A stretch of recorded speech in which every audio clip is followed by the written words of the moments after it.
अस्सलाम वालेकुम दोस्तों।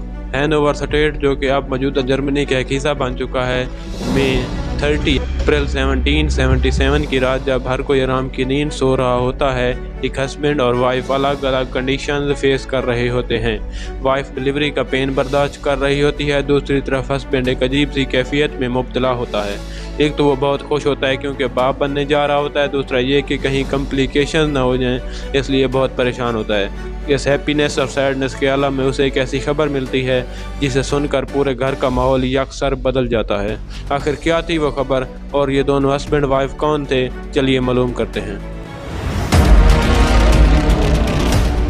दोस्तों, ये दोनों husband wife real and famous genius Carl Friedrich Gauss के पेरेंट्स हैं। जब गॉज के फादर को बेटे की विलादत की खबर मिलती है तो उसकी खुशी की इंतहा नहीं रहती। इसी तरह उसकी मां भी इस खबर को सुनकर अपनी डिलीवरी के पेन तक को भूल जाती है, लेकिन उनकी ये खुशी ज़्यादा अरसा कायम नहीं रह पाती क्योंकि चाहे कुछ भी हो जाए, गुर्बत उनका पीछा छोड़ने वाली नहीं थी। लेकिन इस वाक़या के बाद वो अपनी औलाद के लिए सब कुछ करने को तैयार थे। दोस्तों, जैसे ही फ्रेडरिक बड़ा होता है, उसका बाप अपनी तमाम जमा पूंजी सर्फ करके उसके लिए मुनासिब तालीम का बंदोबस्त करता है। फ्रेडरिक बचपन से ही बहुत ज़हीन था, इसीलिए वो जल्द ही अपनी जहानत के सबब अपने टीचर और पेरेंट्स को हैरत में डाल देता है।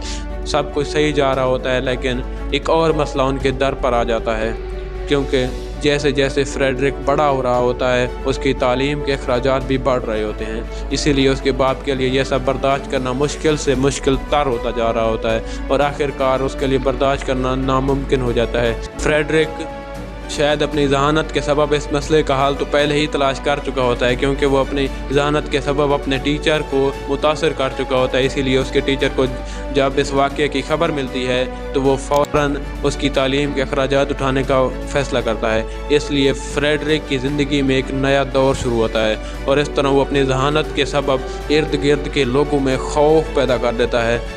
दोस्तों, इस तरह गॉज ने रियाजी के कई शोबों में इनकलाब बर्पा किया, जिसमें नंबर थ्योरी, जियोमेट्री और शुमारियात शामिल हैं। गॉज की सबसे मशहूर कामयाबियों में से एक गॉसियन डिस्ट्रीब्यूशन है, जिसे आमतौर पर बेल कर्व के नाम से जाना जाता है, जिसके मुख्तलिफ डोमेन्स में बेशुमार इस्तेमालात हैं। मैथमेटिकल जीनियस होने के साथ साथ गॉज ने फिज़िक्स, एस्ट्रोनॉमी यानी इल्म फल्कियात और जियोडेसी में भी वसी काम किया। इसी तरह सेलेस्टियल मैकेनिक्स में उसके काम और मकनातीसी शोबों में उसके मुतालिया ने मुस्तकबिल की कामयाबियों की बुनियाद रखी।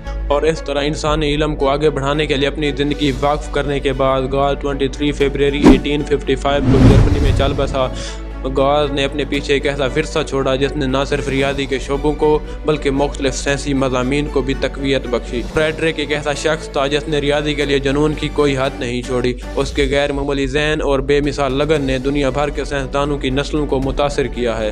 दोस्तों, हमारी आने वाली वीडियोज़ में हमारे साथ ज़रूर शामिल हों, क्योंकि हम ऐसी दिलकश कहानियों से पर्दा उठाते हैं जिसने पूरी दुनिया को बदल कर रख दिया। मिलते हैं नेक्स्ट वीडियो में, तब तक के लिए कीप लर्निंग, कीप एक्सप्लोरिंग।